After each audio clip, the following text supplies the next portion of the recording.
Welcome back to Bonkers For Boro, and today we are taking a special look at the North East derby on Monday night with Sunderland. I'm joined with Mike from Black Cats TV. How are you doing, Mike? You all right? I'm all good, thank you. Yeah, looking forward to this derby, not derby, derby, not derby. Absolutely. I've got to put the question to you. Is it a derby?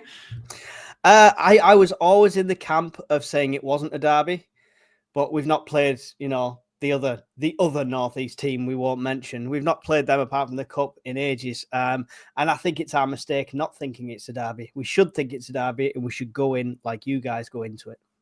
Yeah, well, we'll see whether it holds any advantage for us on Monday. Whether the maybe the emotions will get the better of us, or maybe we'll just rise to the challenge. We'll find out, I guess. So yeah, it's going to be an intriguing clash on Monday night. Obviously, Sunderland sitting firmly in the top four, where Middlesbrough thought we were going to be at the start of the season. We're clinging on to the top six by our fingernails. But Mike, what's the feeling among Sunderland fans going into this match on Monday?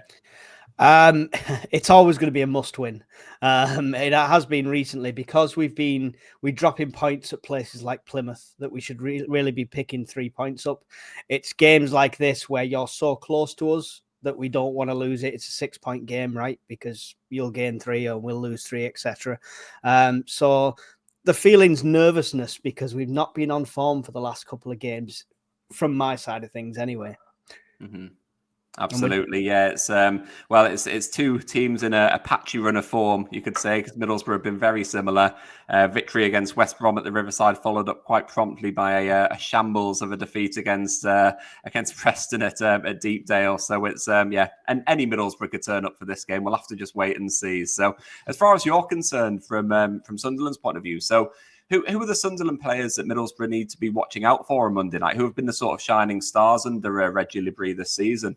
I mean, I've been Isidor's #1 fan since we signed him, singing his name on every stream. But the fact we bagged Enzo Lafay is just an absolute coup. A £20 million Roma player who's come to us with an option to buy if we go into the Premier League, and he could pick a pass out of nothing. And he went straight in for 90 minutes on his first game. He's creating chances galore. Whether we can monopolise on them or not is another story. But he is the man. He's makes Jack Clark, who people used to put 3 men around, look amateur in comparison. Yeah, he was brilliant. It was against Burnley, his debut, wasn't it? Was that his first first match? And he did look a cut above, I've got to say. Yeah, it just looks like a different class. I mean, to be honest, without being biased, when you've got players like Rigg and Bellingham who were fending off £20 million offers for both of them, and £15 million from Everton for Dan Neil, our midfield looks on form. And that's our biggest danger area. Up front is hit and miss. Defence is hit and miss. They can make mistakes, but our midfield is it's valued well above what the club should be in a championship. Mm-hmm. Absolutely. And it's been a bit of a strange season, really, because I hope you don't take any disrespect from this. But I think at the start of the season, when Sunderland started performing well, I personally took a look at the team. We've got some young, talented players. I sort of thought it might be a really bright start. But then I guess when you get bogged down in the Tuesday, Saturday, and you move into the winter, that Sunderland might fall away. But it hasn't really happened. Have you been surprised by that? If I'm looking at Sunderland of old, yes, but I think we've actually got a manager that's worth his salt, and it's been a while since we've had that. We had it with Mowbray in his first season, but then it was like they're very stuck to the same tactics. Le Bris seems to be really getting the best out of the players, and I think the fact the recruitment is kind of opened the wallets this season compared to previous seasons. And when you look at the players we've got on the bench, the players we've got on the bench this season would have been first-team players last season. So there's an abundance of positions. So there's no problems with resting players when we get these clusters of fixtures in this bloody league. Mm-hmm. Absolutely. And it took about 6 months for Sunderland to appoint Regis Le Bris. So was it time well spent, do you think? I think so. It was another one of those that I was like, yay, we've got a manager. Now I'm going to have to Google the crap out of this guy because we've no idea who he is. But he's took the reins. He's hit the ground running.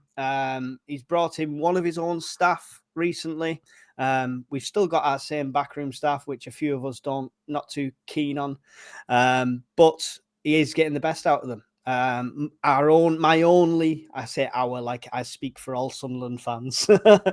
My only qualm with it is his substitutions. You could change 5 players in the 50th, 60th minute, and we won't change anyone till the 80th. So there's that period of time in the last half of the second half where we've not got any fresh legs on the pitch, and it shows. So if it's any consolation, Michael Carrick does exactly the same. So we're just maybe on Monday we'll get to the 85th minutes and we'll just see 2 exhausted teams on the pitch with not a single sub in sight.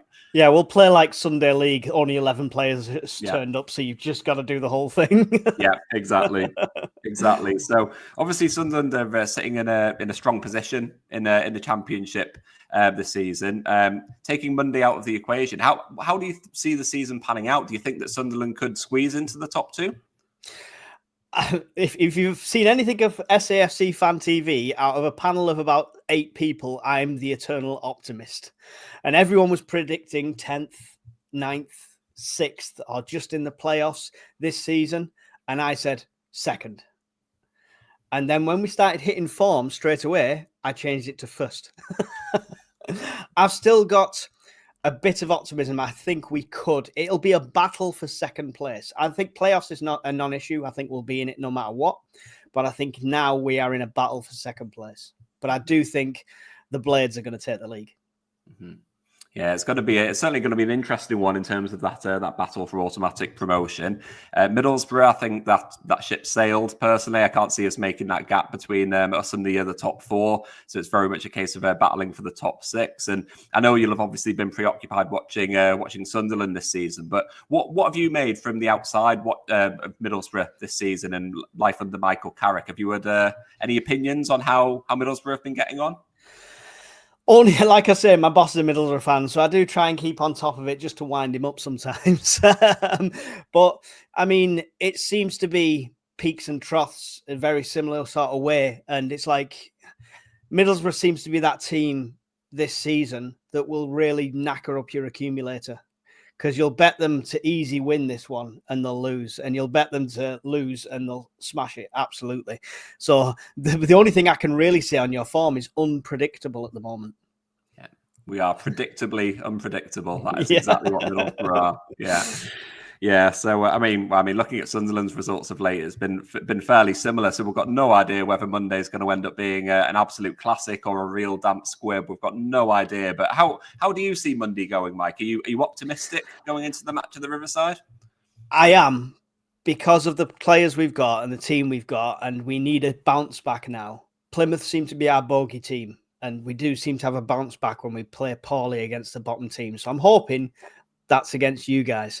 And obviously we've got the quality on the pitch. It's just whether it gels. And Isidore doesn't miss 2 penalties. You know, that's the kind of moments that you don't hope doesn't happen. But all I ever want from a derby or close to a derby, whatever your opinion on it, all I ever want is to see everything on the pitch. If I see players that are not giving 110% on a derby match, I'm not interested. I miss the days of like Catamol flying in 2 feet, a red card every derby sort of thing. Really, proper get in there. You're fighting for your fans' honour in this game. And that's all I want to see.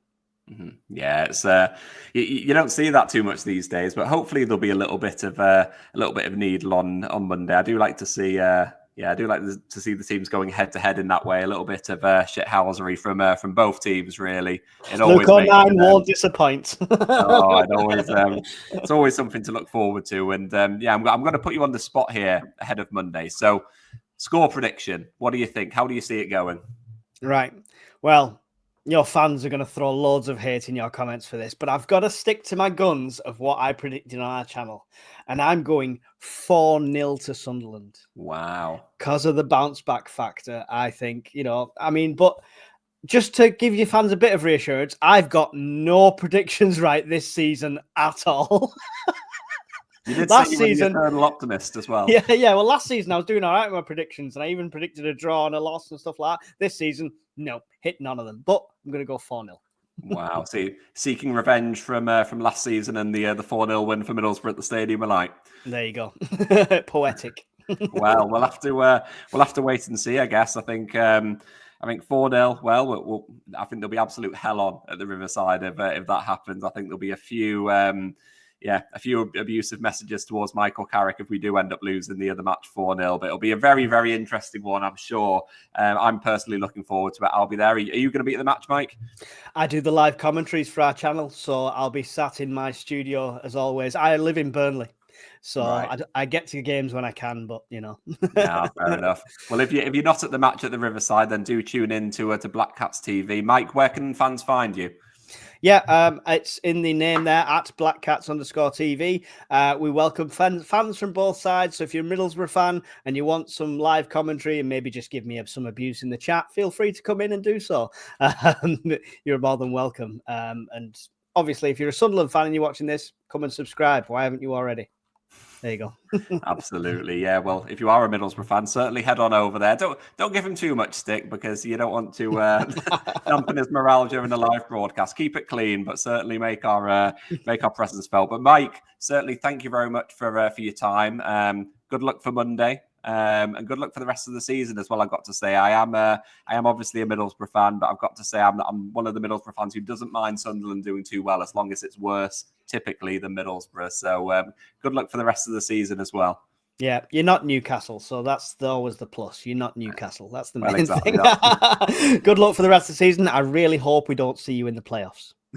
Against us, I mean. Against us. Yeah. We'll be lucky to be there at all. So perfect. Well, thank you very much, Mike. And if you have enjoyed this video, drop into the comments below. Let me know what you think will happen on Monday night. And please do hit subscribe as well if you have enjoyed this video. There's going to be plenty more coming in the next few weeks. So I will catch you then.